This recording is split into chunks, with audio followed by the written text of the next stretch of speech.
தெரிந்து கொள்ளப்பட்ட தேவனுடைய வார்த்தை சங்கீதங்களின் புஸ்தகம் 122 சங்கீதம் 3வது வார்த்தை. எருசலேம் இசை வினைப்பான நகரமாய் கட்டப்பட்டிருக்கிறது.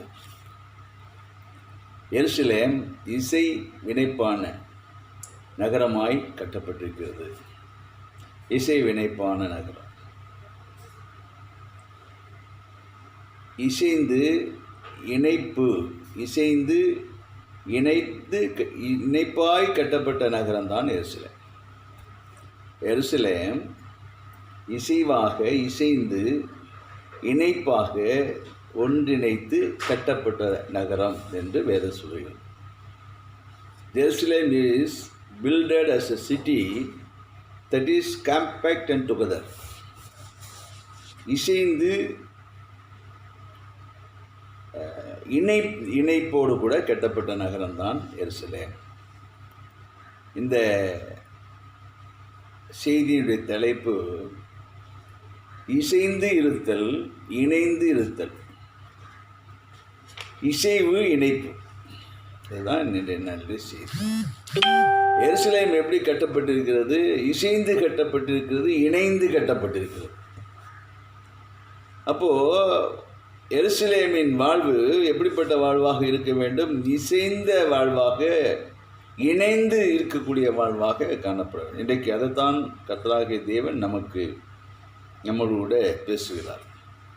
நீ இணைந்து இருக்கிறாயா, இசைந்து இருக்கிறாயா? அல்லது இசைந்து இருக்கிறாயா, நீ இணைந்து இருக்கிறாயா? அதுதான் இன்றைய நாளிலும் கூட தேவனுடைய வார்த்தையாக இருக்கிறது. எருசலேம் இசை வினைப்பாக கட்டப்பட்டிருக்கிறது. இசைந்து இணைப்பாக கட்டப்பட்டிருக்கிறது எருசலேம்.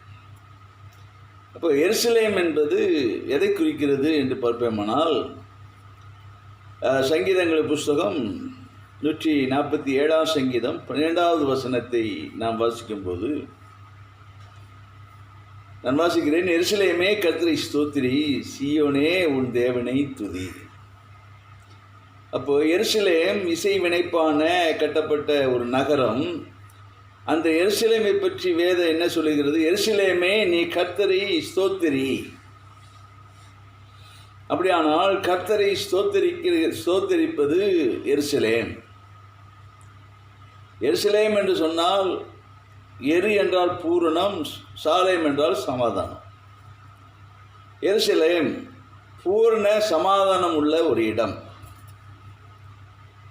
அப்படியானால் எருசலேமே கர்த்தரை ஸ்தோத்திரி என்று வேதம் ஸ்தோத்தரிக்கிற ஒரு இடம்தான், ஒரு பட்டணம்தான் எருசலேம்.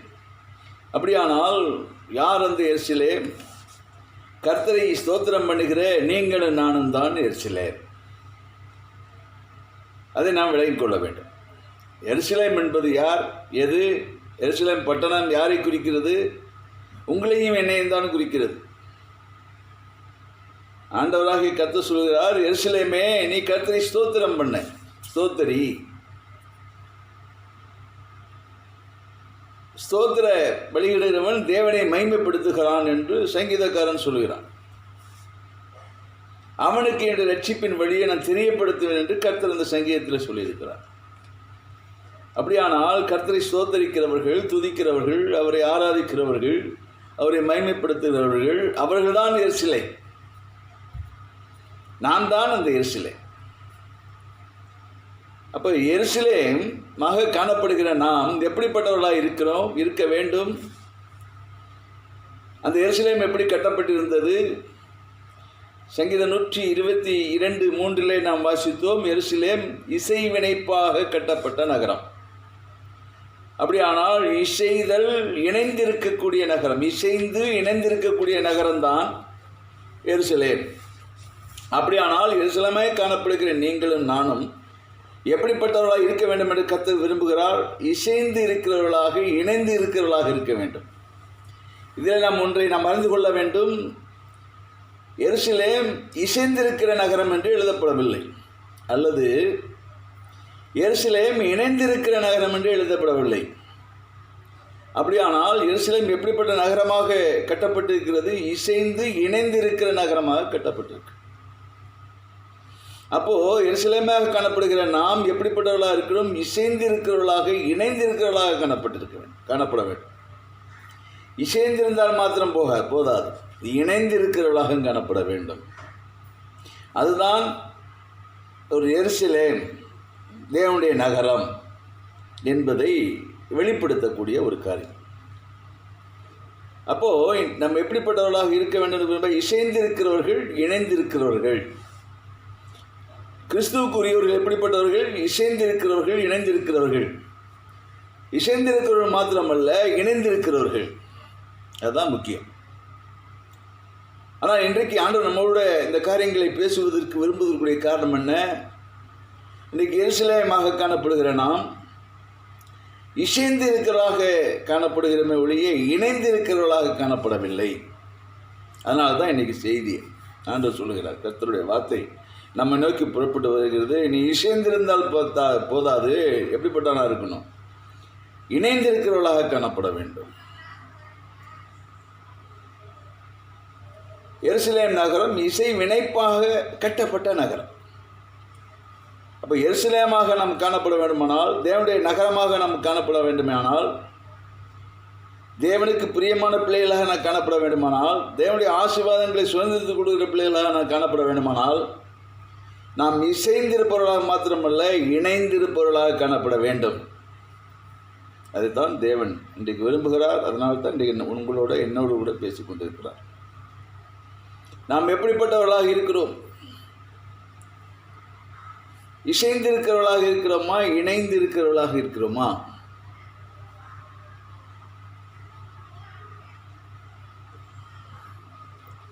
நாம் இசைந்து இணைந்து இருக்கிறவர்களாக இருப்போமேனால்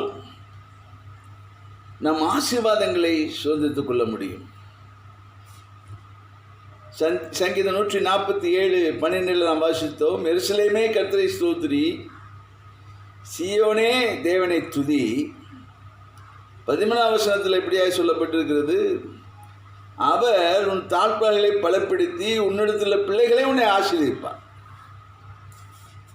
அவர் உன் தாழ்பாள்களை பலப்படுத்தி உன்னிடத்துள்ள பிள்ளைகளை ஆசீர்வதிப்பார். உன்னுடைய தாழ்பாள்களை பலப்படுத்துவார். உனக்கு விசேஷித்த பாதுகாப்பை கொடுப்பார். உன்னுடைய பிள்ளைகளை ஆசீர்வதிப்பார். நீயும் உன்னுடைய பிள்ளைகளும் ஆசீர்வதிக்கப்பட்டவர்களாக இருப்பார்கள். எப்போது? நீ எருசலேமாக, துதிக்கிற எருசலேமாக, தேவனை மைமைப்படுத்துகிற எருசலேமாக, இசைவு இணைந்து கட்டப்பட்ட நகரமாக காணப்படும் போது தான் நீ ஆசீர்வாதங்களை சொந்தமாக்கி கொள்ள முடியும். அதைத்தான் இன்றைக்கு ஆண்டவர் உங்களுக்கும் எனக்கும் உங்களோடு கூட என்னோடு கூட பேசிக்கொண்டிருக்கிறார். சகரியா தீர்க்கதரிசன புஸ்தகத்தில் 2ஆம் அதிகாரம் 5வது வசனம் எப்படியா சொல்லுகிறது? அலங்கமில்லாத பட்டணம் போல எருசலேம் காணப்படுகிறது. நான் அதை சுற்றிலும் அக்கினி மதலாயிருந்து மகிமையாய் அதன் மத்தியிலே வாசம் பண்ணுவேன்.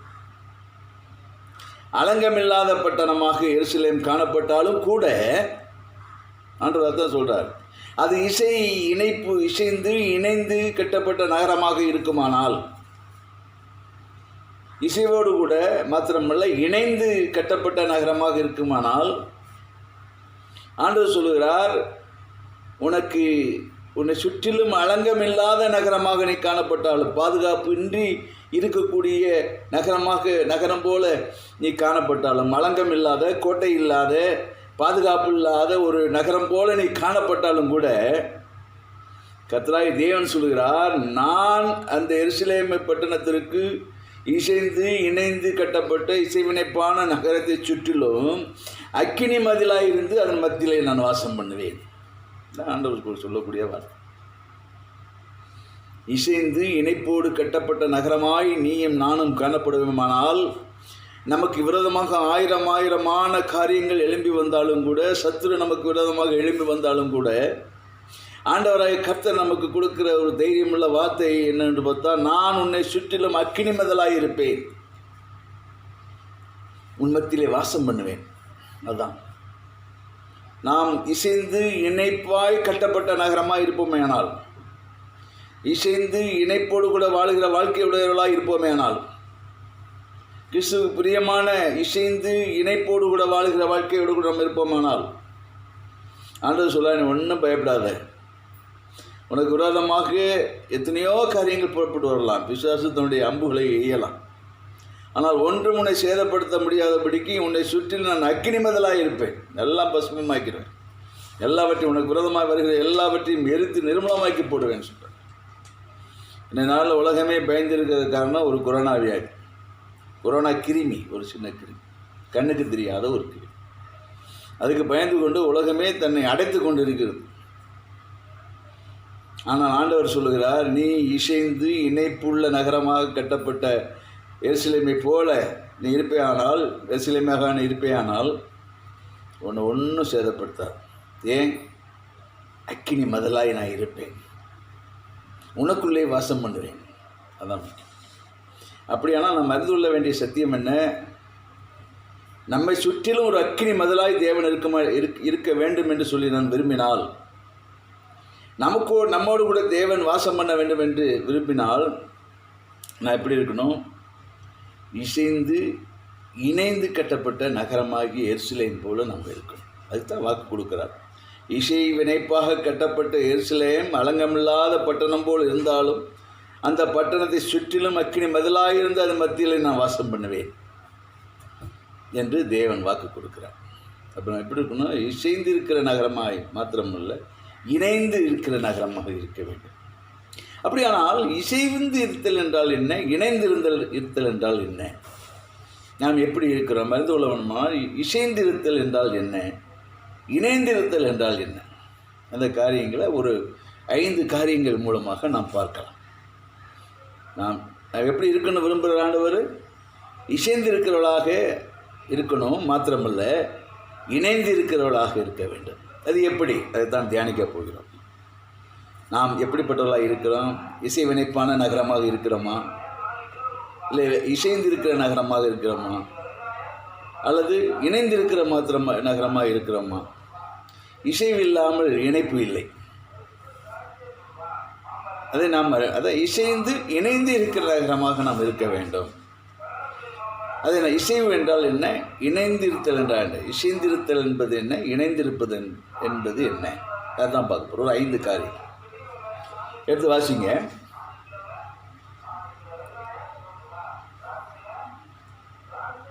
சங்கீதம் புஸ்தகம் 15ஆம் சங்கீதம் முதல் வார்த்தை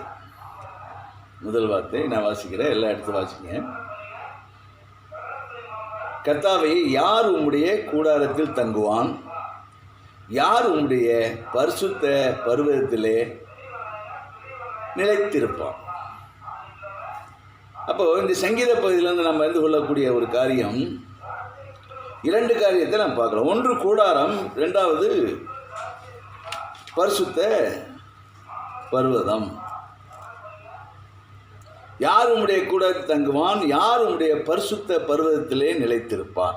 இதுதான் இந்த இந்த வார்த்தையை வைத்து நாம் விளங்கிக் கொள்ளப் போகிறோம்.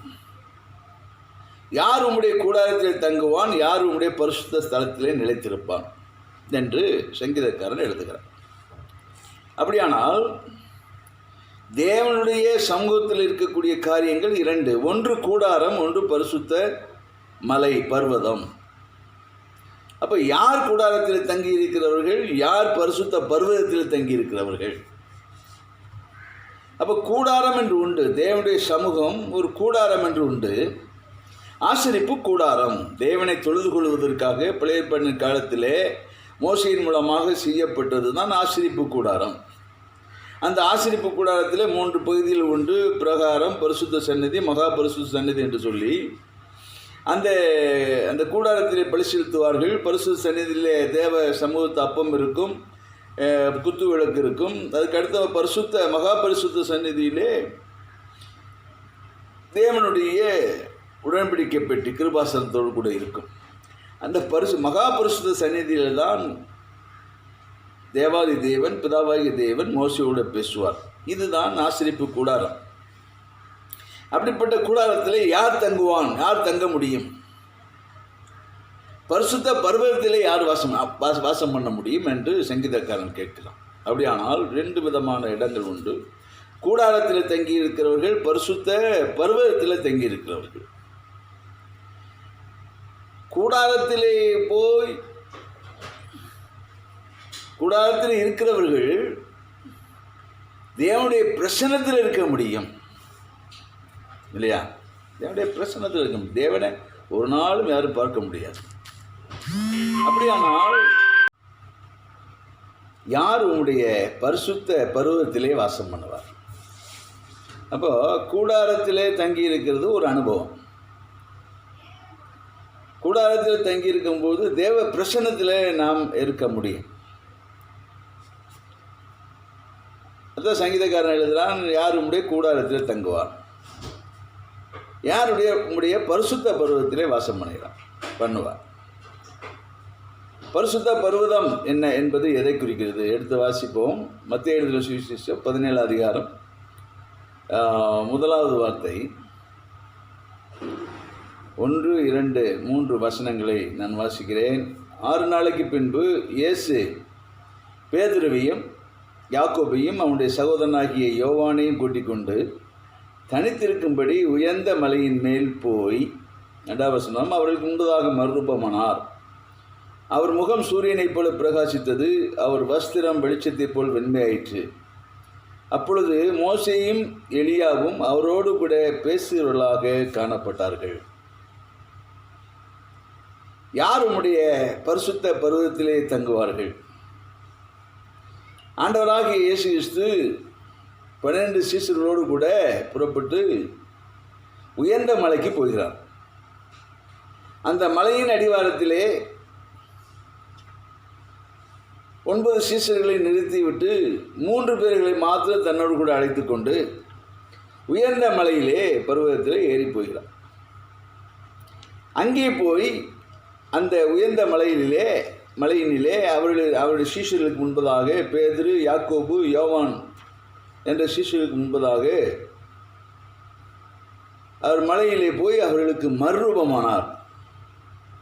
எப்படி மறுரூபமானார்? அவருடைய முகம் சூரியனைப் போல பிரகாசித்தது, வஸ்திரம் வெளிச்சத்தைப் போல் வெண்மையாயிற்று. 3வது வார்த்தை, அப்பொழுது மோசேயும் எலியாவும் அவரோடு பேசுவதாக காணப்பட்டார்கள். அது மோசே மரித்து போனவர், எலியா உயிரோடு கூட இருக்கிறவர். அந்த மரித்தவர்களுக்கும் ஜீவனுடையவர்களுக்கும் தேவனாக இருக்கிற தேவன் மரித்து போன ஆவியில் இருக்கக்கூடிய மோசேக்கும் உயிரோடு கூட சரீரத்தோடு கூட இருக்கிற எலியாவோடு கூட அவர் பேசுகிறவர்களாக அவர்கள் காணப்பட்டார். மறுரூப மலையிலே, அந்த மலையில் உயர்ந்த மலையிலே காணப்பட்டார். மறுரூபமானார், ரகசியங்களை வெளிப்படுத்தினார். அப்போ சீஷர்கள் மரித்து போய் ஆவியில் இருக்கக்கூடிய மோசேயையும் பார்க்கிறார்கள், சரீரத்தில் இருக்கிற எலியாவையும் பார்க்கிறார்கள். ஆக இப்படிப்பட்ட மேன்மையான தரிசனம் யாருக்கு கொடுக்கப்பட்டது? மலையிலே கொடுக்கப்பட்டது. அந்த உயர்ந்த மலையிலே பேதுரு, யாக்கோபு, யோவான் என்ற 3 மாத்திரமே அந்த தரிசனம் கொடுக்கப்பட்டது. அவருடைய மறுரூபத்தினுடைய தரிசனம் கொடுக்கப்பட்டது. அதுதான் உயர்ந்த மலையின் அனுபவம். அப்படியானால் யார் உம்முடைய கூடாரத்தில் தங்குவார்? யார் உம்முடைய பரிசுத்த பருவத்திலே வாசம் பண்ணுவார்கள்? அப்போ கூடாரத்திலே 9 சீஷர்கள் கூடாரத்திலே வாசம் பண்ணுகிறவர்களாக இருந்தார்கள் தேவனுடைய பிரசன்னத்திலே. ஆனால் இந்த 3 பேர்கள், பேதுரு, யாக்கோபு, யோவான் 3 பேரும் தேவனோடு கூட இருக்கிறவர்களாக இருந்தார்கள். மறுரூபத்தை பார்த்தார்கள், தேவனோடு கூட இருந்தார்கள். அப்படியானால் 9 பேர் கூடாரத்தில் இருந்தார்கள், 3 பேர் மாத்திரம் உயர்ந்த மலையிலே, மறுரூப மலையிலே தேவனோடு இருந்தார்கள். அதைத்தான் சங்கீதக்காரன் அன்றைக்கு தீர்க்கதரிசனமாய் சொல்லுகிறான், யார் உம்முடைய கூடாரத்தில் தங்குவார்? யார் உம்முடைய பரிசுத்த பருவத்திலே வாசம் பண்ணுவார்? எல்லாரும் 12 பேர் சீஷர்கள் தான். 12 பேர் இயேசுவை நேசிக்கிறவர்கள் தான். 12 பேர் இயேசுவோடு கூட நடக்கிறவர்கள் தான்.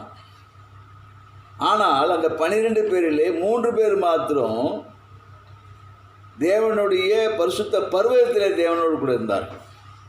9 பேர் கூடாரத்திலே வாசம் பண்ணினார்கள். அப்போ கூடார வாழ்க்கை என்பது இசைந்த ஒரு வாழ்க்கை, தேவனோடு கூட இசைந்து வாழுகிற வாழ்க்கை. ஆனால் உயர்ந்த மலை என்பது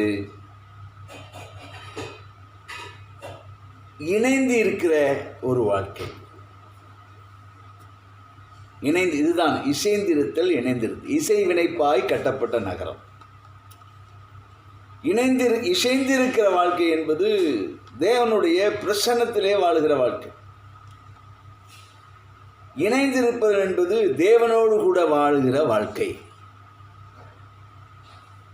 இந்த பூமியிலே வாழுகிற நாட்களில் நாம் இசைந்திருக்கிறவர்களாக, இணைந்திருக்கிறவர்களாக, எருசலேமாக, இசைவினைப்பான நகரமாக நாம் வாழ்வேமையானால் நாம் நித்தியத்திலே தேவனோடு கூட வாழுகிற உன்னத சிலாக்கியத்தை நாம் பெற்றவர்களாக இருப்போம். அப்படியானால் இசைந்திருந்த வாழ்க்கை இணைந்திருந்த வாழ்க்கையாக மாற வேண்டும். இசைந்து இணைந்து வாழுகிற வாழ்க்கையாக இருக்கு. இசைந்த வாழ்க்கையாக இருக்க வேண்டும், இணைந்து இருக்க வாழ்க்கையாக இருக்க வேண்டும். அதான் யார் உம்முடைய கூடாரத்தில் தங்குவார், யார் உம்முடைய பரிசுத்த பருவத்திலே வாசம். அந்த 9 பேருடைய கூட்டத்தில் நாம் இருக்கிறோமா, அல்லது 3 பேருடைய அந்த கூட்டத்திலே நாம் இருக்கிறோமா? நாம் தேவனுடைய பிரசன்னத்தில் இருக்கிறோமா, நாம் தேவனோடு கூட இருக்கிறோமா? அதுதான் இன்றைக்கு ஆண்டவர் விரும்புகிற காரியம். நீ எருசலேம் தான், ஆனால் நீ எப்படிப்பட்ட எருசலேமாக இருக்கிற? இசைந்திருக்கிற எருசலேமா, இசை வினைப்பாய் கட்டப்பட்ட எருசலேமா? இசைந்திருந்தால் மாத்திரம் போதாது, இணைந்திருக்கிற வாழ்க்கை நமக்கு இருக்கிறதா? ஆசரிப்பு கூடாரத்திலே கூடார வாழ்க்கை நமக்கு இருக்கிறதா, அல்லது தேவனோடு கூட இருக்கிற மறுரூபத்தை காண்கிற அனுபவம் உள்ள உயர்ந்த மலையின் மறுரூப மலையின் உடைய அனுபவத்தில் நாம் இருக்கிறோமா? இன்றைக்கு ஆண்டு விரும்புகிற காரியம், என் ஜனங்கள் இசைந்திருக்கிறவர்களாக மட்டுமல்ல, இணைந்திருக்கிறவர்களாகவும் காணப்பட வேண்டும். அன்றைக்கு ஆசரிப்பு கூடாரத்திலே பலி இருந்தது, சமூகத்து அப்பம் இருந்தது,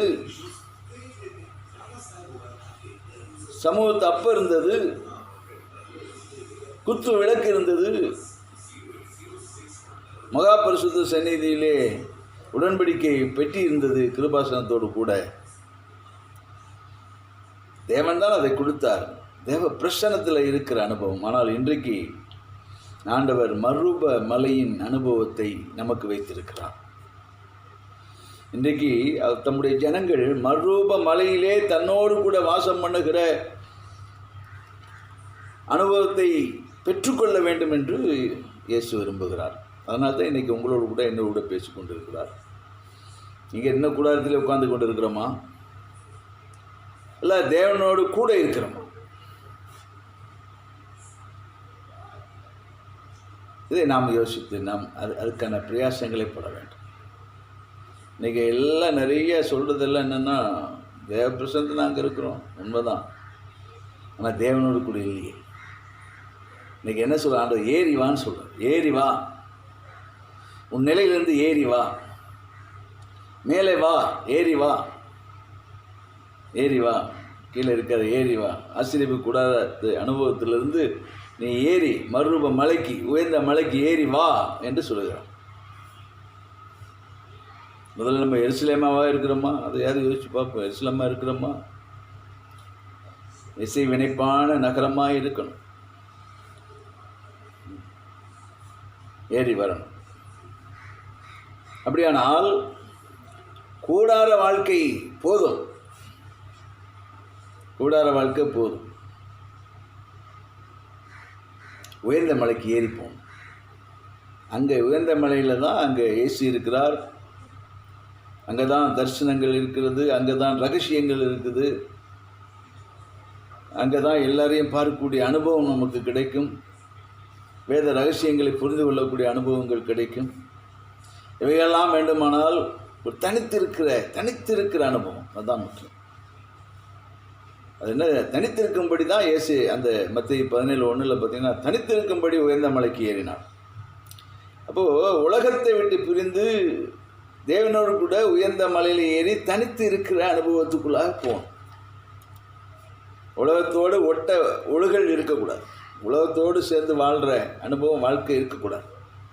உலகத்தில் தான் இருக்கிறோம், ஆனாலும் உலகத்தோடு கூட இசைந்து போகிற வாழ்க்கை இருக்கக்கூடாது. அனுசரித்து போகிற வாழ்க்கை இருக்கக்கூடாது. பிரிக்கப்பட்ட வாழ்க்கை இருக்கும்.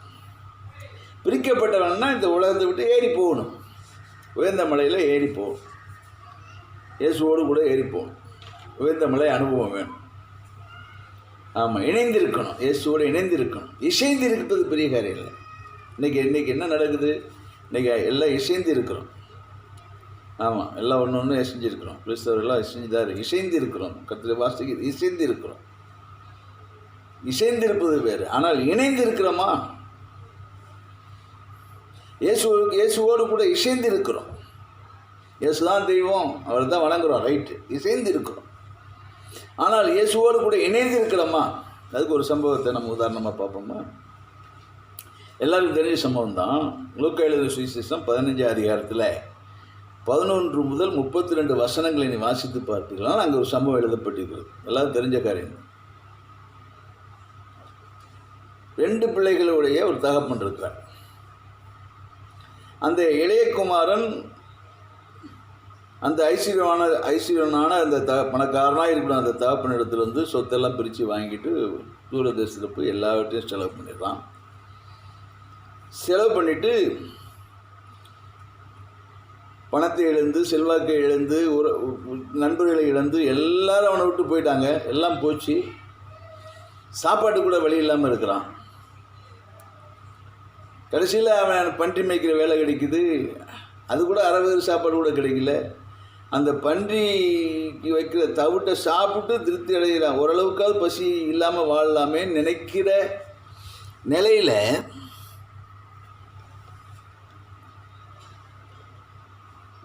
நிலைமையில் ஸ்தோத்திரம், அவனுக்கு புத்தி வந்தது. அந்த நேரத்தில் அவனுக்கு புத்தி வந்தது. அவன் சொல்கிறான், புத்தி வந்து சொல்கிறான், என் தகப்பனிடத்தில் போய் என் வேலைக்காரில் ஒருத்தனை வச்சுக்கிட்டுன்னு கேட்பேன் சொல்லி அவன் திரும்பி வரான். தூரத்தில் அப்பா அவனை பார்த்து ஓடி கட்டி பிடிச்சி வாண்டு போட்டு அவனுக்கு ஒரு மோதிரத்தை போட்டு நல்ல ட்ரெஸ்ஸு அவன் நல்லா ஸ்நானம் பண்ண வச்சு அவனுக்கு நல்ல அருமையான துணிகள் ட்ரெஸ்ஸை கொடுத்து ஆடைகளை கொடுத்து விருந்து வச்சான்னு சொல்லி பார்க்கணும். இந்த பகுதியை நாம் வாசிக்கிறோம். இல்லைன்னா லூக்கா 15 அதிகாரத்தில் 11 முதல் 32 வார்த்தைகளை நாம் வாசிக்கும் போது நாம் இவைகளெல்லாம் நாம் பார்க்க முடியும். சரி, இதை பார்க்க.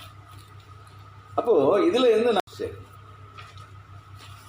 இதை பார்க்க. அப்போது இதில் இருந்து நாம் அறிந்து கொள்ளக்கூடிய காரியம் என்ன என்று சொன்னால்,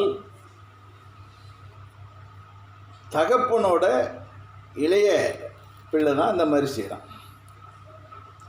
அவனுக்கு ஒன்று நிச்சயமாக இருக்கிறது என்னன்னா, தகப்பனோடு கூட உள்ள உறவு. அவன் அந்த இளையகுமாரன் நல்லவனாக இருந்தாலும் இல்லை கெட்டவனாக வாழ்ந்தாலும்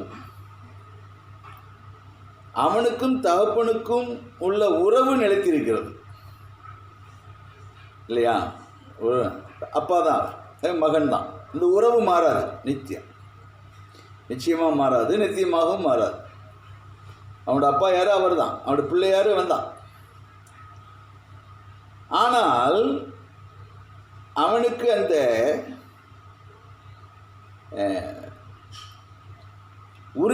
உறவு இருந்தாலும் கூட,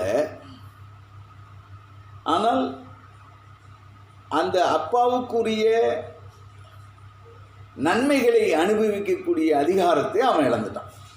ஏன்? அவன் தூரமாக போயிட்டான். அவன் தூரமாக போய் எல்லாவற்றையும் இழந்த பின்பு அவன் அந்த உறவை நினைக்கிறான், உரிமை இல்லை என்பதை உணர்கிறான்.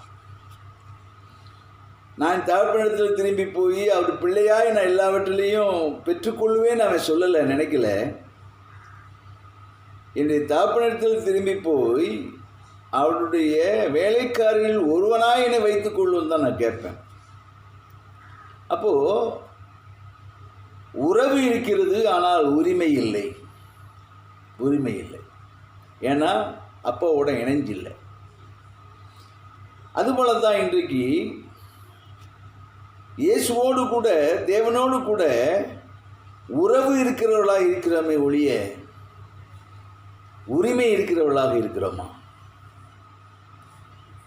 தேவனோடு கூட இசைந்திருக்கிறவர்களாக இருக்கிறோம், இணைந்திருக்கிறவர்களாக இருக்கிறோமா? இதான் இசைந்திருத்தலுக்கும் இணைந்திருப்பதற்குள்ள ஒரு வித்தியாசம். உறவு இருக்கிறது, உரிமை இருக்கிறதா? நாம் எப்படிப்பட்டவர்களாக இருக்கிறோம்? கூடாரத்தில் இருக்கிறோமா, உயர்ந்த மலையில் இருக்கிறோம்? இன்றைக்கி நம்ம என்ன சொல்கிறோம்? ஏசப்பா தான் தெய்வம். ஆமாம், அவரை தான் துதிக்கிறோம், வணங்குறோம். ஆனால் அவரோடு கூட இணைந்து இருக்கிற அனுபவம் இருக்கிறதா? பேதுரு, யாக்கோபு, யோவான் போல, அல்லது இந்த இளையகுமாரன், பிரிந்து போன இளையகுமாரன் போல இருக்கிறோமா? இல்லை தகப்பனோடு கூடவே இருக்கிற மூத்த குமாரன் போல இருக்கிறோமா? இல்லையா? அந்த மூத்த குமாரனை பார்த்து தகப்பன் சொல்கிறாரு, மகனே, எனக்குரியது எல்லாம் உனக்குரியது. அதுதான் தேவனோடு கூட இருக்கிற வாழ்க்கை அனுபவம். இசைந்திருக்கிற வாழ்க்கை மாத்திரமில்லை, இணைந்திருக்கிற வாழ்க்கை. இன்னைக்கு நிறைய இசைந்து இருக்கிறோம், இணைந்திருக்கிறோமா? நம்ம வாழ்க்கையில் ஏன் துன்பம், துயரம், ஏன் கஷ்டம், ஏன் வேதனை, ஏன் வியாகுலம்? இசைந்திருக்கிற வாழ்க்கை தான், இணைந்திருக்கிற வாழ்க்கை இல்லை. அப்போது இணைந்திருந்தால் துன்பம் வராதா, வேதனை வராதா, வியாகுலம் வராதா? வரும், வரத்தான் செய்யும். ஆனால் அவைகள் எல்லாவற்றிலிருந்து விடுதலை கொடுத்து நடத்துகிற தேவனோடு கூட இருக்கிறபடினாலே சமாதானம் இருக்கும், சந்தோஷம் இருக்கும், நிம்மதி இருக்கும். அதுதான் முக்கியம். அதுதான். அப்போது நம்ம தேவனோடு கூட இசைந்து இருக்கிற அனுபவம் வேணால் இருக்கிறோம், எல்லாம் இருக்கிறோம். இணைந்து இருக்கிறோமா? இளையகுமாரன் ஓடி போனான், தேவனை விட்டு பிரிந்து போனான். அவனுக்கு உறவு இருக்குது, அப்பா என்ற உறவு இருக்குது, ஆனால் உரிமையை இழந்து போனான். நம்ம எப்படிப்பட்டவங்களாக இருக்கிறோம்? இன்றைக்கி ஆண்டவர் விரும்புகிற காரியம், நீ இசைந்தவனாக இல்லை. ஆமாம், இயேசு தான் தெய்வம்னு சொல்கிறவனாக இல்லை, இயேசுவே தெய்வம் என்று சொல்லி அவரோடு கூட நடக்கிற அனுபவம் உள்ளவர்களாக நம்ம இருக்கிறோம். எந்த நிலையிலும் தகப்பனை விட்டு பிரியாத அனுபவத்தில் நம்ம இருக்கிறோம். பவுல் சொல்கிறார், ரொம்ப 8ஆம் அதிகாரத்தில் சொல்கிறார், மரணமானாலும் ஜீவனானாலும் தேவதூதர்களானாலும் அதிகாரங்களானாலும் வல்லமையானாலும் உயர்வானாலும் தாழ்வானாலும் எந்த சிஷ்யனாலும் கிறிஸ்து இயேசுவில் உள்ள தேவனுடைய அன்பை விட்டு என்னை பிரிக்க மாட்டாது என்று நிச்சயத்திருக்கிறேன். இவன் தான் நிச்சயம் பண்ணுறேன், என்னை பிரிக்க முடியாது. இது ஆமாம், பசியோ நிர்வாணமோ வியாகுலமோ நாசமோசமோ பட்டயமோ பஞ்சமோ எதுவும் என்னை விட்டு, இயேசுவை விட்டு பிரிக்க முடியாது. தேவனுடைய அன்பை விட்டு என்னை பிரிக்க முடியாது.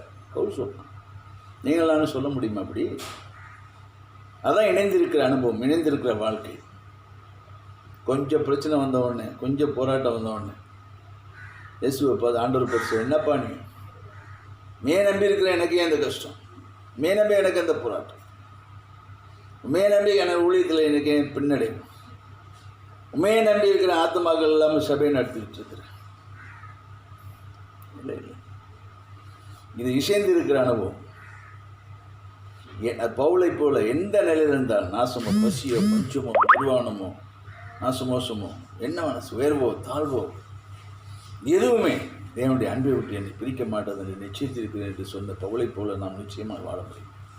அதுதான் உயர்ந்த மலையின் அனுபவம். இதுதான் உரிமையுள்ள வாழ்க்கை.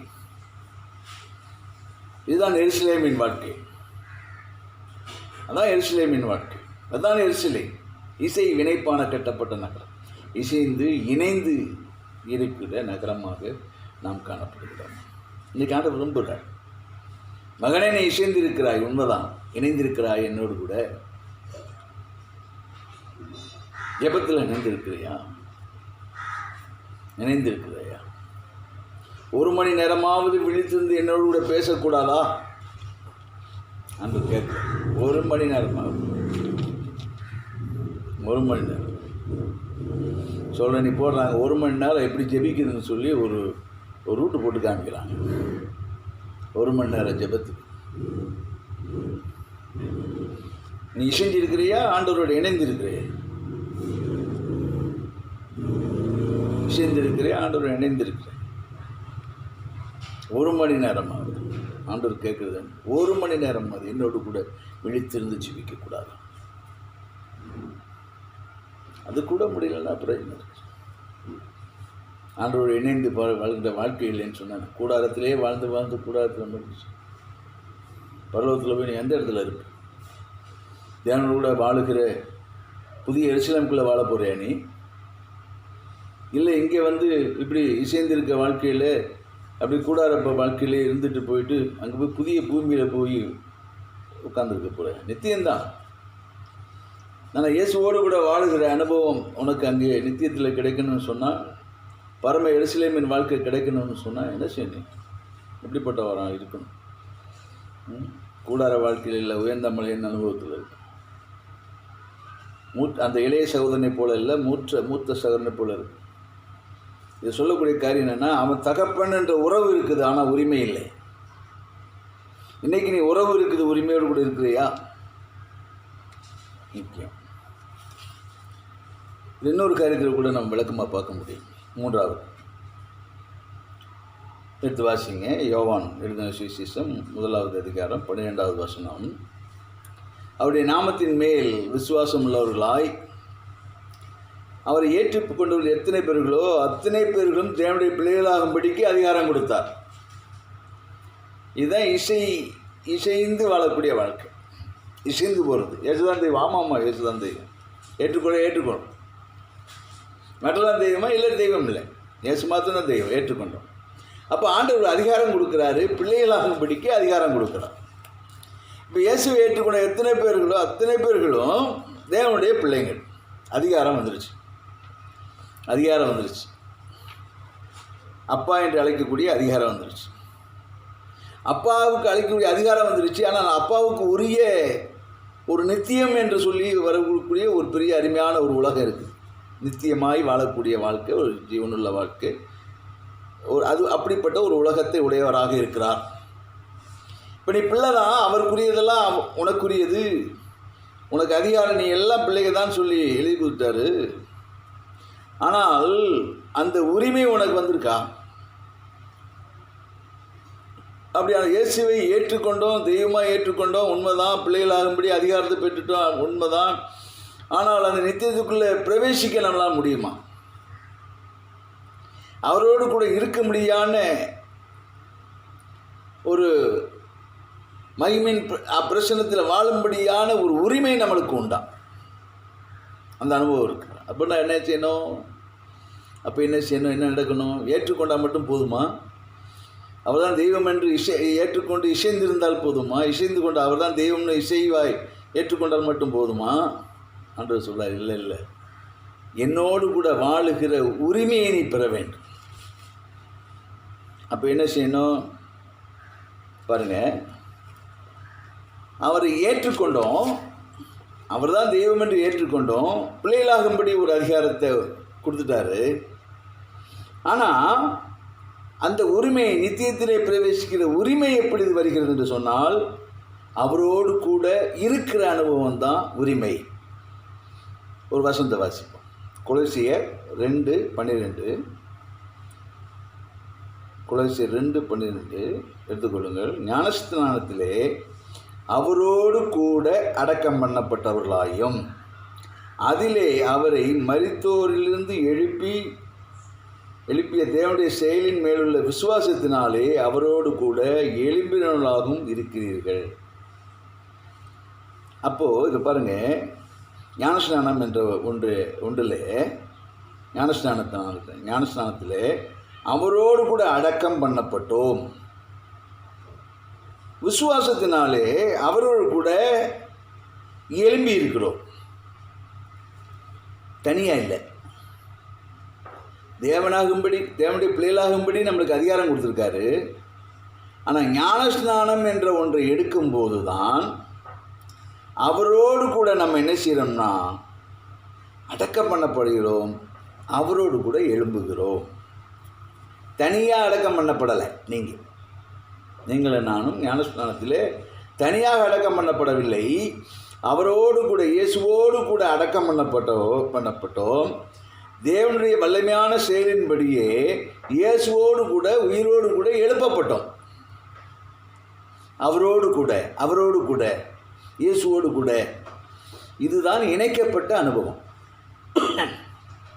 இணைக்கப்பட்ட அனுபவம். அப்போது நம்ம பரலோகத்தில் நித்தியமாய் வாழுகிற அனுபவத்தை உடையவர்களாக காணப்பட வேண்டும், இணைக்கப்பட்டவர்களாக நாம் காணப்பட வேண்டுமானால் நமக்கு இங்கே ஒரு ஏது கொடுக்கப்பட்டிருக்கிறது. அதுதான் ஞானஸ்நானம். ஞானஸ்நானம் அதுதான். ஞானஸ்நானம் என்பது அவரோடு, இயேசுவோடு கூட அடக்கம் பண்ணப்படுதல். ஞானஸ்நானம் என்பது அவரோடு கூட உயிரோடு எழும்புகிறது நிலைமை. அதுதான் இணைக்கப்பட்ட நிலைமை. அப்போ ஞானஸ்நானம் என்பது இணைக்கப்படுவது, தேவனோடு கூட இணைக்கப்படுவது. தேவனுடைய மகளாய் இருக்கிற நாம் அந்த உரிமையை பெற்றுக்கொள்வது தான் ஞானஸ்நானம். இன்றைக்கி ஞானஸ்நானம் எடுக்க வேண்டியதில்லை சில பேர் பேசுகிறாங்க. அப்படிலாம் இல்லை. கல்ல ஞானஸ்நானம் எடுத்தானா அப்படிலாம் சொல்கிறாங்க. அது கிருபை, அவனுக்கு கிடைச்சது கிருபை. கடைசி நேரத்தில், சாகிற நேரத்தில் அவனுக்கு கிடைச்ச கிருபை. இன்றைக்கும் அநேகருக்கு அது கிடைக்க தான் செய்யுது. அந்த அப்படி மறிக்கிற நிலையில் சில பேர் மனம் திரும்புகிற பட்சத்தில் ஞானஸ்நானம் எடுக்க முடியாது. ஆனாலும் அவர்களுக்கு ஆண்டவர் ஒரு ரட்சிப்பை கொடுக்குறார், பரலோகத்தில் சேர்க்கிறார். அப்போ நீ அப்போ கல்லமை சிலுவையில் அடையப்படணுமா? அப்படிப்பட்ட நிலைமையில் நீ இருக்கிறியா? ஞானஸ்நானம் எடுக்காமல் இருக்கிறதுக்கு உனக்கு வசதி இருந்தோ, வாய்ப்பு இருந்தோ, சூழ்நிலை சாதகமாக அமைந்தோ நீ ஞானஸ்நானம் எடுக்க வேண்டியதில்லைன்னு சொல்லி போதிக்கிற நீ கர்த்தருக்கு விரோதமாக செயல்படுகிறாய் அல்லவா? போதிக்கிறாங்க அப்படி சில. இப்போ ஞானஸ்நானம் எடுக்க வேண்டியதில்லை. ஆமாம், பரிசுத்தாவியை ஒருத்தர் பெற்றுக்கொண்டாங்களே, பேதுரு போய் பிரசங்கம் பண்ணணுன்னே பரிசுத்தாவியை பெற்றுக்கொண்டாங்களே, அவங்களாம் ஞானஸ்நானம் எடுத்தாங்களா? அதில் ஆழ்ந்த காரியங்கள் இருக்கிறது. புரஜாதிகள் அவர்களிடத்தில் சென்று தேவனுடைய வசனத்தை சொல்லும்போது அவர்களுக்கு, புரஜாதிகளுக்கு தேவனுடைய வல்லமை விளங்க பண்ணும்படி கொர்நேலியு வீட்டில் பரிசுத்த ஆவி ஊற்றப்பட்டது. ஏனென்றால் அவர் கர்த்தரை தேடினார்கள், அவர்களுக்கு ஒரு ஆசீர்வாதத்தை கொடுக்கும்படியாக பண்ணாங்க. அப்புறம் அவங்க ஞானஸ்நானம் எடுத்துட்டாங்க. ஆனால் எப்படியோ ஞானஸ்நானம் எடுக்கணும் இல்லை, உனக்கு சூழ்நிலை இருக்குது, வசதி இருக்குது, வாய்ப்பு இருக்குது. ஞானஸ்நானம் எடுக்க ஏன் பயப்படுற? இசைந்து கொள்கிற, இயேசுதான் தெய்வம்னு இசைந்து கொள்கிற, சர்ச்சைக்கு வர எல்லாம் பண்ண, ஞானஸ்நானம் எடுக்க மாட்டேன்ற ஏன் பயம்? ஞானஸ்நானம் எடுத்தால் சரியாக இருக்கணுமே, பயம். ஏன் பயப்படுற? கூடார வசியாக இருந்தால் பத்தாது. சர்ச்சைக்கு வர, ஜெபம் பண்ணுற, கூட இருக்கிற, ஆசீர்வாதத்தை பெற்றுக்கொண்டு போயிடுற. ஆசீர்வாதத்தை பெற்றுக்கொள்ளலாம், உலக ஆசீர்வாதத்தை பெற்றுக்கொள்ளலாம், நீ போகலாம். ஆனால் நித்தியத்துக்கான காரியத்தை இழந்து போவே. பிள்ளை என்ற பேர் இருக்குது, கிறிஸ்தவன்ற பேர் இருக்குது, ஆனால் கிறிஸ்துவோடு கூட வாழ்கிற வாழ்க்கையை நீ பெற்றுக்கொள்ள முடியாது. புரிஞ்சுக்கொள்ளணும் இல்லை. அப்போ நீ அப்போ பாருங்கள், நீ சம்பவம் பாருங்கள். ஞானஸ்நானத்தை எடுத்தவர்கள் ஞானஸ்நானம் எடுத்துட்டாங்க. அவர்கள் தேவனோடு, ஞானஸ்நானம் எடுத்தவர்களை குறித்து என்ன வேதம் சொல்லுவது? அவர்கள் இயேசுவோடு கூட அடக்கம் பண்ணப்பட்டவர்கள், தேவனோடு இயேசுவோடு கூட உயிரோடு எழுப்பப்பட்டவர்கள். இதுதான் ஞானஸ்நானம். அப்போ நீ யார் கூட நீ அடக்கம் பண்ணப்பட்ட? இயேசுவோடு கூட. யார் கூட எழுப்பப்பட்ட? இயேசுவோடு கூட எழுப்பப்பட்ட, உயிரோடு கூட எழுப்பப்பட்ட. அதுதான் ஞானஸ்நானம். அதுதான் இணைந்திருக்கிற வாழ்க்கை, இசைந்த வாழ்க்கையில். எல்லா இயேசுதான் தேட்டு இப்போ சர்ச்சுக்கு நிறையா போகிறாங்க, இசைந்து இருக்கிறாங்க. இசைந்த வாழ்க்கை உண்மைதான். ஆனால் இயேசுவோடு கூட வாழ்கிற வாழ்க்கை இல்லை. அதுதான் ஆண்டவர் சொல்கிறாரு, ஞானஸ்நானம் என்பது கர்த்தராகிய இயேசு கூட அடக்கம் பண்ணப்பட்ட அனுபவம் உள்ள வாழ்க்கை. அனுபவம், அடக்கம் பண்ணப்பட்ட அனுபவம், உயிரோடு கூட எழும்புகிற அனுபவம். அதில் தான் நீ உரிமை பெறுற. பரலோகத்தில் நித்தியத்தில் வாழக்கூடிய உரிமைக்கு அத்தாட்சி பெறுற நீ. அப்போ என்ன நடக்குதுன்னா,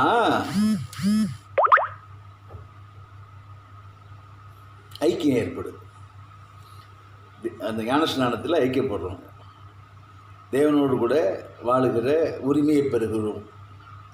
இப்போ பிள்ளைகளாகும்படி அதிகாரத்தை பெற்றோம். இயேசுவை தேவனை ஏற்றுக்கொண்ட உடனே சர்ச்சுக்கெல்லாம் போகிறோம், எல்லாம் பண்ணுறோம், ஆசீர்வாதத்தெல்லாம் பெற்றுக்கொள்கிறோம். ஆனால் நித்தியத்திலே தேவனோடு கூட வாழுகிற அனுபவத்தை பெற வேண்டுமானால் இயேசுவோடு கூட மரிக்கணும், இயேசுவோடு கூட உயிரோடு எழும்பணும். அதுக்கு அடையாளம் தான் ஞானஸ்நானம். இது இல்லாமல் நீ போக முடியாது. ஆண்டவருக்கு தெரியும் நீ ஞானஸ்நானம் எடுக்க எடுக்காமல் இருக்கிறியா என்பதெல்லாம் கர்த்தருக்கு தெரியும்.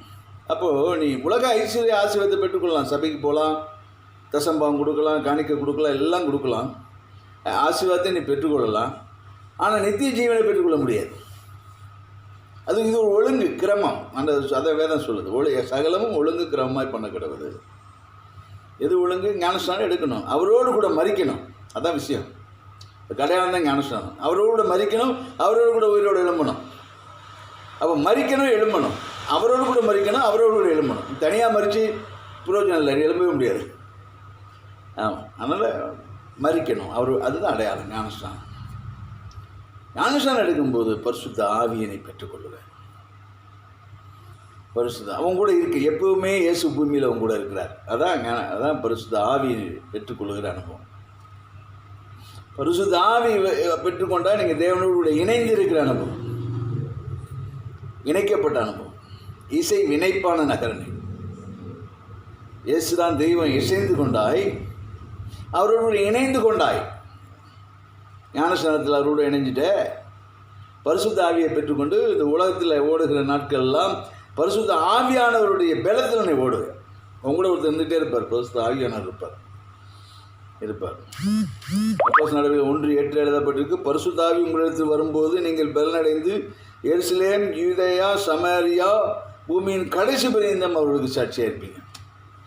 பூமியில் கடைசி பரியந்தம்,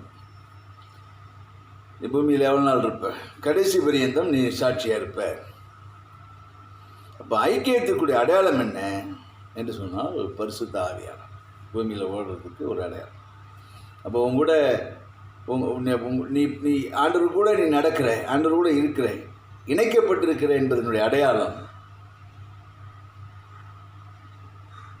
அவரோட மரித்து அவரோட உயிரோட எழும்பினதுக்கு அடையாளம் ஞானஸ்நானம். ஆனால் ஞானஸ்நானம் எடுத்துட்டு அவர் உங்களுடைய இருக்கிறார் என்பதற்கு அடையாளம் என்னென்னா, இயேசுவோடு கூட இணைக்கப்பட்டிருக்கின்றதுக்கு அடையாளம் என்னென்னா, அதான் பரிசுத்த ஆவியை பெற்றுக்கொண்ட அனுபவம் இல்லையா? பரிசுத்த ஆவி உங்களிடத்து வரும்போது நீங்கள் பெல் அடைந்து முதல்ல உங்கள் வீட்டில் சாட்சியாக இருப்ப, ரெண்டாவது உங்கள் ஊரில் சாட்சியாக இருப்ப, மூன்றாவது உறவுகளுக்கு ஜாஸ்தி சாட்சியாக இருப்ப, நான்காவது சாகிற வரைக்கும் சாட்சியாக இருப்பேன். அதுதான். அதுக்கப்புறம் இயேசுவோட கூட இருப்பேன் நித்தியம். இதுதான் இசைந்த வாழ்க்கை மாத்திரமல்ல, இணைந்த வாழ்க்கை. எருசலேம் இசை வினைப்பாக கட்டப்பட்ட நகரம். இன்னொரு காரியத்தை கூட நம்ம பார்க்கணும், கண்டிப்பாக பார்க்கணும். 4வது 1 யோவான் 1வது அதிகாரம் 7வது வசனம் நான் வாசிக்கிறேன், திருப்பிக் கொள்ளுங்க, இல்லை வேகத்தை திருப்பிக் கொள்ளுங்க. வாசி. தேவன் ஒளியாக இருக்கிறார், அவரில் எவ்வளவேனும் இருள் இல்லை. அவர் ஒளியில் இருக்கிறது போல நாமும் ஒளியில் நடந்தால் ஒருவரோடொருவர் ஐக்கியப்பட்டிருப்போம். குமாரனாகிய இயேசு கிறிஸ்துவின் ரத்தம் சகல பாவங்களை நீக்கி நம்மை சுத்திகரிக்கும். அப்போ வேதம் நமக்கு என்ன கற்றுக் கொடுக்குது? நீ இசை வினைப்பான நகரமாய் காணப்படுகிறாயா? நீ தேவனோடு கூட இணைந்த வாழ்க்கை உள்ளவனாய் காணப்படுகிறாயா, உள்ளவளாய் காணப்படுகிறாயா? அதுக்கு வேதம் எப்படின்னா ஒரு அளவுகோல் வைக்கிறது சொன்னால், வசனம் தெளிவாக சொல்கிறது, தேவன் ஒளியாக இருக்கிறார், அவரில் எவ்வளவேனும் இருள் இல்லை. அவர் ஒளியில் இருக்கிறது போல நீங்களும் ஒளியிலே நடந்தால் ஒருவரோடு ஒரு ஐக்கியப்பட்டிருப்பீர்கள். குமாரனாகிய இயேசு கிறிஸ்து சகல பாவம் நீக்கி நம்ம சுற்றி. அப்போது நீ ஒளியில் இருக்கிறாயா? நீ ஒளியிலே நடக்கிறாயா? ஒளி என்பது அதுதான் தேவன். தேவன் ஒளியாக இருக்கிறார். ஒளியாக இருக்கிறாயா? இருளாக இருக்கிறாயா? இருளும் இருக்கிறது, ஒளி இருக்கு. பூமியில் இருளும் இருக்குது, ஒளியும் இருக்குது. சூரியன் இருக்கிறது, அது இரவிலே மறைந்து கொள்கிறது, ஆனால் அப்போ இருள் வருகிறது. பூமியில் தான் எல்லாம் நடக்குது. பூமியில் தான் இருளும் இருக்கிறது, பூமியில் தான் ஒளியும் இருக்கிறது. ஆனால் வேதம் சொல்லி தேவன் ஒளியாக இருக்கிறார், அவரில் எவ்வளவேன்னு இருள் கிடையாது, அவர் ஒளியில் இருக்கிறது போல நீயும் ஒளியிலே நடந்தால். அப்போது வெளிச்சத்தின் பிள்ளைகளாக இருக்கணும். உன்னிடத்தில் இந்த ஒளியிடத்திற்கு ராஜாக்கள் வருவார்கள் என்று வேதம் சொல்லி, எழும்பி பிரகாசி உன் ஒளி வந்தது, கர்த்தருடைய மகிமை உன்மேல் உதித்தது. அப்போ நம்ம ஒளியிலே இருக்கிறது, நம்ம நடக்க எப்படி இருக்கிறது? நாம் ஒளியின் பிள்ளைகளாக, வெளிச்சத்தின் பிள்ளைகளாக நாம் நம்முடைய நடக்கை காணப்படுகிறதா? நடக்கையில் ஒரு வெளிச்சம் இருக்கணும். இருளில் நடக்கிறவங்களாம் நம்ம இருக்கக்கூடாது. அநியாயம், அக்கிரமம், நாசமோசத்துக்கு எதுவான காரியங்களை செய்கிறவர்கள், துன்மார்கள், இவர்கள் நடக்கையெல்லாம் இருளில் தான் இருக்கும், வெளிச்சத்தில் இருக்காது. நாம் ஒளியில் நடக்கிறவர்களாக, நம்மளிலே ஒளியுள்ளவர்களாக, தேவனை பிரதிபலிக்கிறவர்களாக நம்முடைய நடக்கை காணப்பட வேண்டும். அதான் இயேசுவோடு கூட நடக்கிற அனுபவம் உள்ளவர்கள் ஒளியாய் நம்ம அந்த ஐக்கியம், அப்போ தான் ஐக்கியம் உண்டாகும். ஒளியின் பிள்ளைகளாக நம்ம நடக்க எப்படி இருக்குது? கர்த்தருக்கு பிரியமாக நடக்கிறது தான். தேவனுக்கு பிரியமும் நன்மையும் என்னதென்று பகுத்தறியத்தக்கதாக, அதான் முக்கியம். ஒவ்வொரு செய்தியிலையும் நான் சொல்கிறேன், தேவனுக்கு பிரியமாக நம்ம நடக்கை, பிரியமான நடக்கையுடையவர்களாக இருந்தால் நம்ம ஒளியிலே நடக்கிறோம். அப்போ ஒளியில் நடக்கிறவங்கெல்லாம் ஒன்றுபட்டு தான் இருப்பாங்க, ஐக்கியமாக தான் இருப்பாங்க. தேவனுக்கு பிரியமா இது, தேவனுக்கு இது நன்மை கொண்டு வருமா என்று நாம் யோசித்து நடப்போமேனால் நாம் ஒளியிலே நடக்கிறவர்களாக இருக்கிறோம். அப்போ நம்ம ஒளியில் நடக்கணும், வெளிச்சத்தில் நம்ம நடக்கை காணப்படணும் என்று சொன்னால் தேவனுக்கு பிரியமும் நன்மையுமான காரியங்களை நம்ம செய்யணும். நம்ம நடக்கை, பூமியில் நடக்கை எப்படிப்பட்டதாக, தேவனுக்கு பிரியமானதாக, தேவனுக்கு நன்மை கொண்டு வருவதாக இருக்கணும். அது சொல்லிட்டு அந்த வசனம் சொல்லுது, இயேசு குமாரனா இயேசு இருந்தால் சகல பாவம் நீக்கி நம்ம சுற்றி இருக்கும். என்ன அர்த்தம்? அப்போது நம்ம பாவம் உள்ள பிள்ளைகளாக நடக்கக்கூடாது, பாவம் இல்லாத, பாவம் செய்யாதவர்களாக, தேவனுக்கு பிரியமானவர்களாக, அவருக்கு பிரியமான காரியங்களை செய்வர்களாக, அவருக்கு நன்மை வரக்கூடிய காரியங்களை செய்வர்களாக நம்ம நடக்கணும் என்று வேதம் சொல்லுது. ஒருவேளை நம்ம தவறணும்னா இயேசு ரத்தம் எல்லாவற்றையும் நீக்கி சுத்திகரிக்கும், நம்மை பரிசுத்தப்படுத்தும். அப்போ தினந்தோறும் நம்ம ஆண்டவருடைய ரத்தத்தாலே நம்ம கழுவப்படும், வெளிச்சத்தின் பிள்ளைகளாக காணும், ஒளியிலே வாழ்கிறவர்களாக இருப்போம். அப்போ ஒளியிலே வாழ்கிறவர்களாக காணப்படுவோம்னா நாம் பாவம் செய்யாதவர்களாக காணப்பட வேண்டும். ஒருவேளை நம்ம ஏதாவது ஒரு காரியத்தில் தெரியாமல் பாவம் செஞ்சோம்னா கூட இயேசு கர்த்தராக நம்ம தாழ்த்தி ஒப்பு கொடுத்து மன்னிப்பு பெற்று நம்ம வாழ்கிற அனுபவத்தில் இருக்கும். குமாரனா இயேசு ரத்தம் சகல பாவங்களை நீக்கி நம்ம சுத்திகரிக்கும். 9வது வசனம் சொல்வது, நம் பாவங்களை அறிக்கிடும் போது நம்முடைய பாவங்களை மன்னித்து எல்லா அநியாயத்தையும் நீக்கி நம்ம சுத்திகரிக்க அவர் உண்மையை நீதியும் உள்ளவராக இருக்கிறார். நம்ம அனுதினமும் நம்ம என்ன செய்யணும்னா அப்படிப்பட்ட ஐக்கியம் உள்ளவர்களாக இருக்கணும். பாவம் மனுஷனை தேவனிலிருந்து பிரிச்சிடும், பாவம் பிரிச்சிடும். பாவம் நீக்கப்படுமானால் என்ன செய்யணும்? நம்ம பரிசுத்தமாக வாழணும், ஒளி நம்மில் இருக்கணும், ஒளியிலே வாழலாக இருக்கணும், பரிசுத்தமாக வாழணும். அதுதான் அர்த்தம். ஒளியில வாழ்கின்ற பரிசுத்தமாக வாழ்கிறவர்கள். பரிசுத்தமாய் வாழ வேண்டும் என்று சொன்னால் அனுதினமும் நம் தேவனிடத்தில் நம்மை ஆராய்ந்து நம்ம தேவனுக்கு ஒப்பு கொடுத்து குமாரனா இயேசு ரத்தத்தினாலே கழுவப்பட்டவர்களாக வாழும். அப்போது நம்மளுக்கு தேவனோட ஐக்கியத்தை கொண்டு வருவது என்னது? இயேசுவின் ரத்தம். விளைக்கணும், இயேசுவின் ரத்தம் ஐக்கியத்தை கொண்டு. இதுக்கு முன்னதாக போட்டால் ஞானஸ்நான ஐக்கியத்தை கொண்டு வந்தது, அதாவது உறவு, அவரோடு இணைந்திருக்கிற அனுபவம், ஐக்கியம். ஞானஸ்நானத்தினால ஐக்கியம் உண்டாகிற்றது, பரிசுத்தாவியை பெற்றுக்கொண்டோம். இங்கே நம்ம ஒளியின் பிள்ளைகளாக காணப்படும் போது இயேசுவின் ரத்தம் நம்மை பரிசுத்தப்படுது.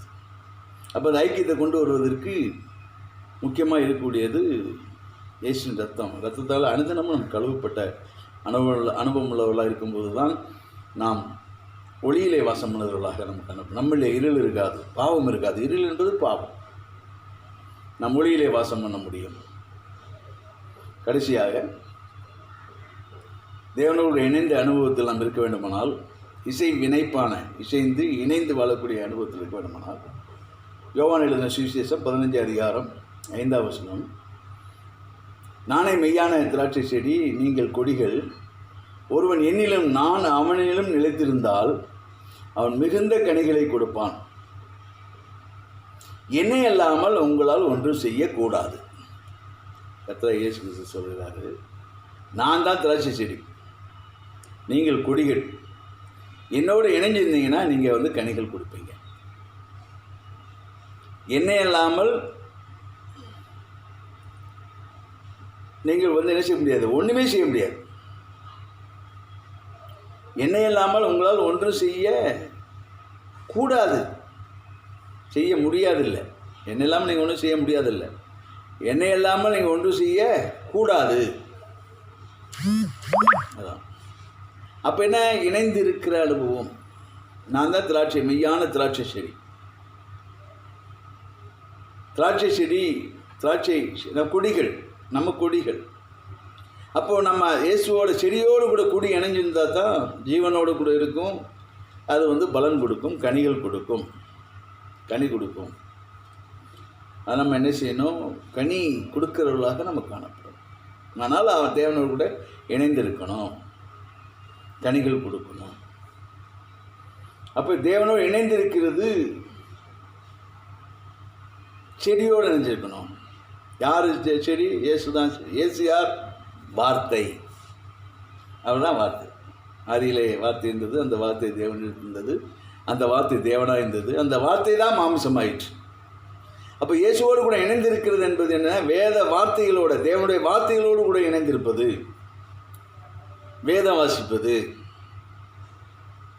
அப்போது ஐக்கியத்தினுடைய அடையாளம் என்ன?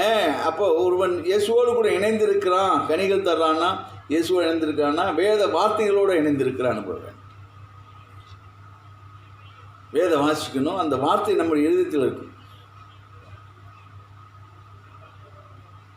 உமது வார்த்தையை நான் என் இருதயத்தில் வைத்து வைத்தேன், அந்த அனுபவம் இருக்கணும். வார்த்தை மூலமாக தான் ஆண்டவர் நம்மகிட்ட பேசுவார், நம்ம நடத்துவார்.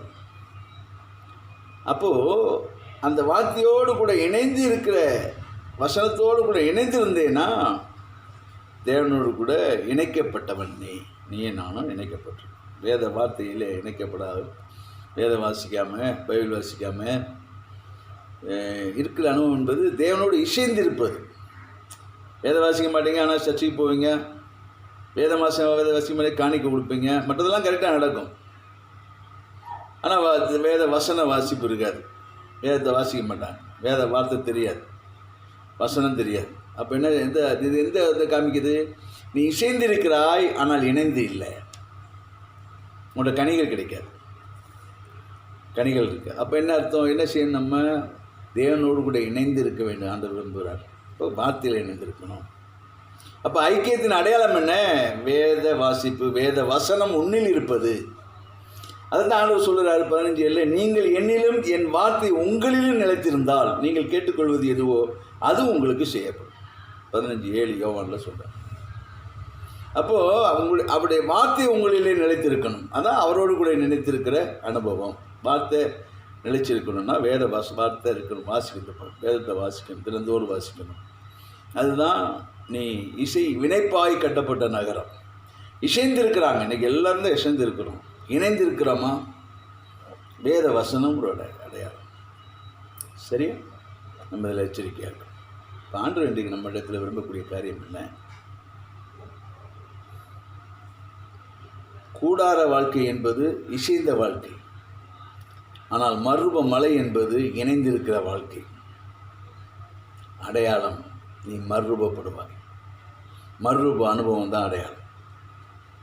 இரண்டாவது, அந்த இளையகுமாரனை போல உறவு உள்ளவனாக அல்ல, உரிமை இழந்தவனாக அல்ல, உறவு உள்ளவனாக, உரிமை உள்ளவனாக நாம் வாழ வேண்டுமானால் நீ வாழ்வையானால் நீ ஆசீர்வாதத்தை சுதந்திரித்துக் கொள்வார். இதுதான் அடையாளம். அவன் உறவை இழந்து உறவில் இருந்தான், ஆனால் உரிமையை எல்லாம் இழந்துட்டான் இளையகுமாரன். ரெண்டாவது, உறவு உறவை பெற்றுக்கொள்ள அவன் ஓடி ஓடி வரல. ஒரு வேலைக்காரனாக வச்சுக்கணும் வேணால் வேலைக்காரனாக வச்சுக்க வாங்கிட்டு தான் வந்தான். ஆனால் அந்த உறவு நிலைத்திருந்த காரணத்தினால என் பிள்ளை வாரான்னு சொல்லி ஏற்றுக்கொண்டார். ஏற்றுக்கொண்டவனே அவனுக்கு சகல விதமான ஆசீர்வாதம் கிடைச்சது. அது அது அது அவனுக்கு முத்திரம் ஒரு மோதிரத்தை கொடுத்தாரு, வஸ்திரங்கள் கொடுத்தாரு, அந்த நல்ல சாப்பாடு கொடுத்தாரு. அவன் தேவனோடு வாழுகிற சில தகப்பனோட வாழுகிற சிலாக்கியத்தை கொடுத்தார். அதுக்கு அப்போது தேவனோட சேர்ந்துட்டான், அதாவது தகப்பனோடு சேர்ந்துட்டான். அந்த உறவு உரிமையாய் மாறிச்சு. எல்லாம் ஆசீர்வாதம் கிடைச்சது. அதுபோல் நீ ஆசீர்வாதம் கிடைக்கும். அப்போ அந்த இளையகுமாரன் ஓடி வந்தபோது ஆண்டவர் அந்த தகப்பன் தன் பிள்ளையை ஏற்றுக்கொண்டான். அதுபோல் ஆண்டவர்கிட்ட ஓடி வரும்போது தேவன் தன்னுடைய பிள்ளையாக ஏற்றுக்கொள்வார். ஏற்றுக்கொள்வது மாத்திரமில்லை, அவரோடு கூட வாழுகிற சிலாக்கியத்தை கொடுப்பார்.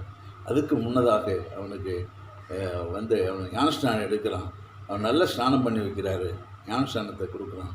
ரெண்டாவது அவனுக்கு வஸ்திரம் தெரிவிக்கிறாங்க. ரட்சிப்பின் வஸ்திரத்தை ஆண்டவர் கொடுப்பார், முத்திர மோதிரத்தை கொடுப்பார், அங்கே அவரோடு வாழுகிற ஐக்கியத்தை கொடுப்பார், இதெல்லாம் கொடுப்பார். அதனால் என்ன செய்யணும், இசைவு உள்ளவர்களாக இல்லை, இசைவு எப்பயுமே எல்லாத்துலேயும் இருக்கும், ஆனால் இணைந்தவர்களாக வாழணும். அதுதான் இன்றைக்கு ஆண்டவர் உங்கள்கிட்ட இருந்து எதிர்பார்க்குறாரு. அதனால் அப்போ நம்ம ஆசீர்வாதத்தை கூட நம்ம பெற்றுக்கொள்ள முடியும். மூன்றாவது அதிகாரத்தையும் வைக்கிறது ஞானஸ்நானத்தில் நம்ம அது மூன்றாவது நம்ம அவருடைய பிள்ளைகளாகும்படி அதிகாரம் பெற்றிருக்கிறோம். ஆனால் உரிமை எப்போ வரும்னு சொன்னால் ஞானஸ்நானத்தில் உரிமை. அவரோடு கூட அடக்கம் பண்ணப்பட்டோம், அவரோடு கூட எழும்பினோம். அப்போ பரிசுத்த ஆவியை கொடுத்து நம்மை அன்று ஆசீர்வதிப்பார். அதுக்குடைய அடையாளம் என்ன? பரிசுத்த ஆவி. இயேசுவோடு கூட நீங்கள் நடக்கிறீங்க, இணைந்திருக்கிறீங்க என்பதுக்கு அடையாளம் என்று சொன்னால் பரிசுத்த ஆவியானவர். கடைசியில் தேவன் இருளில் ஒளியாக இருக்கிறார். அதுபோல் நம்மளும் ஒளியில் நடந்தோம்னா நம்ம அவரோடு ஐக்கியப்பட்டிருப்போம். அந்த ஐக்கியத்துக்கு அடையாளம் இயேசுவின் ரத்தம். ஒருவேளை நம்ம பாவம் செய்வோமானால் அந்த பாவத்தை ஒவ்வொரு நாளும் அறிக்கையிட்டு ஆண்டவர்கிட்ட மன்னிப்பு பெற்றுக்கொள்ளும்போது நாம் வெளிச்சத்திலே நடக்கிறவர்களாக காணப்படுவோம். கடைசியாக ஆண்டவர் செடி வார்த்தையோடு இணைஞ்சிடும். செடியாகிய வார்த்தை அதோட கொடியாகி நம்ம இணைந்திருக்கும்போது கனிகள் கொடுப்போம். வேத வாசிக்கிறவர்களாக இருக்கணும், அது ஒரு அடையாளம். வேத வாசிச்சன நீ தேவனோடு கூட இணைந்திருக்கிற, நீ நீ நீ எருசலேம் இசைவினைப்பான நகரம் என்பதை அறிந்து கொள்ள அது ஒரு அடையாளமாக இருக்கும். எனவே இவைகளெல்லாம் நம் கை கொண்டு தேவனுடைய ராஜ்யத்தில் நித்தியத்தில் அவரோடு கூட வாழ்க்கையை வாழுகிற மாபெரும் சிலாக்கியத்தை நாம் பெற்றுக்கொள்வோம். கர்த்தர் நம்மை ஆசீர்வதிப்பார். அப்படியே எல்லாரும் கண்களை மூடி